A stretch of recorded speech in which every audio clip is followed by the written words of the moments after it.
गांव के बाहरी छोर पर एक पुरानी झोपड़ी में राधिका रहा करती थी।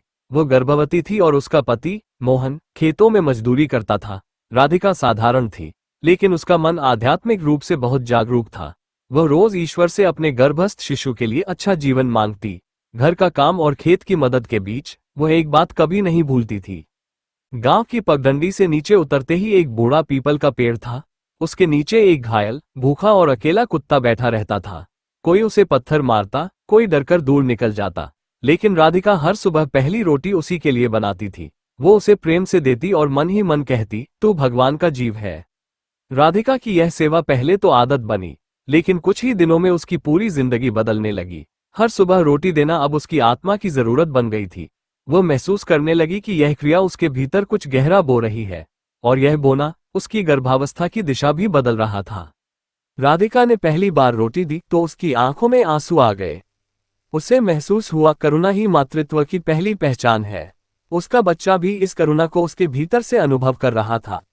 वो हर रोज सोचती मेरा बच्चा भी ऐसा ही दयालु होगा। सेवा से राधिका के गर्भ का पहला संस्कार जुड़ चुका था।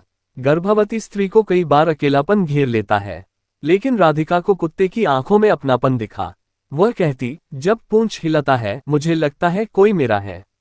उसका मन स्थिर होता गया, चिंता दूर होने लगी। सेवा से उसे भावनात्मक सहारा मिला, जैसे कोई अदृश्य साथी। एक दिन गांव में महामारी फैल गई, पशु मरने लगे। बच्चों को बुखार, खांसी और कमजोरी ने घेर लिया, लेकिन राधिका और उसका बच्चा पूरी तरह सुरक्षित रहे। एक बुजुर्ग बोले, जिस घर की स्त्री सेवा करती है उस पर संकट नहीं आता। राधिका की रोटी अब एक अदृश्य कवच बन चुकी थी। वेदों में कहा गया है, गर्भस्थ शिशु भी सुनता और समझता है। राधिका जब कुत्ते को रोटी देती तो पेट पर हाथ रखती। वह कहती, देख बेटा, यही प्रेम है, यही धर्म है। उसके भीतर एक विश्वास था कि बच्चा संवेदनशील और दयालु बनेगा। संस्कार बोने का सबसे पवित्र समय गर्भ ही होता है। हर अच्छे कर्म से शरीर में सकारात्मक हार्मोन पैदा होते हैं। राधिका को लगता जैसे कोई अदृश्य ऊर्जा उसमें भरती जा रही है। रोटी देने के बाद उसका मन हल्का, शरीर फुर्तीला हो जाता। वह मुस्कुराने लगती, बिना कारण प्रसन्न रहने लगी। ये सेवा अब उसके दिन की सबसे सुंदर शुरुआत बन चुकी थी। कुत्ता सिर्फ जानवर नहीं, यमराज का वाहन भी माना गया है। शास्त्र कहते हैं, शनि और यम से जुड़ी आत्माएं कुत्तों में वास करती हैं। राधिका ने कई बार स्वप्न में देखा, वही कुत्ता उसके द्वार पर पहरा दे रहा है, जैसे कोई रक्षक आत्मा उसकी निगरानी कर रही हो। रोटी देना अब एक दिव्य संवाद बन चुका था।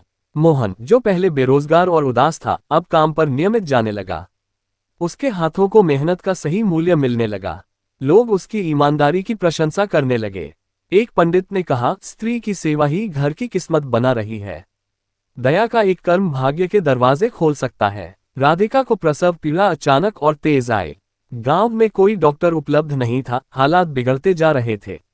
लेकिन तभी एक बुजुर्ग दाई, जो सालों से लापता थी, आ गई। उसने राधिका की डिलीवरी सहज और सुरक्षित करवाई। लोग पूछते रहे, वह आई कहां से? राधिका मुस्कुरा देती। राधिका ने कभी किसी से नहीं पूछा दाई कौन थी। उसके मन में उत्तर पहले से था, वही कुत्ते का आशीर्वाद था। जिसे उसने रोज भूख से बचाया, उसी ने उसे प्रसव में बचाया। ये कर्मों की भाषा थी जो बिना बोले सुनी जा सकती थी। उसने समझा, प्राणी सेवा आत्मा को भी सुरक्षा देती है। आज राधिका का बेटा बड़ा होकर पशु चिकित्सक बन चुका है। वह दिन रात जानवरों की सेवा करता है, जैसे मां ने उसे सिखाया था। उसकी आंखों में वही दया है जो उस रोटी में थी। गांव वाले उसे कृपा का फल कहकर बुलाते हैं। सेवा ने पीढ़ियों को सुंदर बना दिया। गांव के लोग अब भी कहते हैं, पहली रोटी उसे दो जो बोल नहीं सकता। जो आंखों से प्यार देता है, वो दिल से दुआ भी देता है।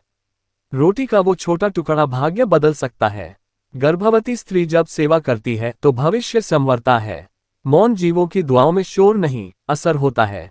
कुत्ते को रोटी देना सिर्फ दया नहीं, साधना है। यह मातृत्व को संपूर्ण बनाता है, भीतर और बाहर से। ये क्रिया शरीर, मन और आत्मा तीनों को शुद्ध करती है। और जब गर्भवती स्त्री यह करती है तो उसका हर कर्म पुण्य बन जाता है। ये जीवन को और जीवन देने वाले को एक पवित्र ऊर्जा से जोड़ देती है। दोस्तों, आपको ये कहानी कैसी लगी कमेंट करके जरूर बताएं। वीडियो अच्छी लगी है तो लाइक और शेयर करें। ऐसे नई नई कहानी के लिए चैनल को सब्सक्राइब जरूर करें। आपको किसी तरह कहानी पसंद है हमें जरूर बताएं, ताकि हम उसी तरह की वीडियो लेकर आएंगे। यदि आप हमारे पिछली कहानियां अब तक नहीं देखा है तो उसे भी एक बार जरूर देखें। आपका ध्यान रखें क्योंकि जल्द मिलेंगे एक नई कहानी के साथ। तब तक के लिए जय सीताराम।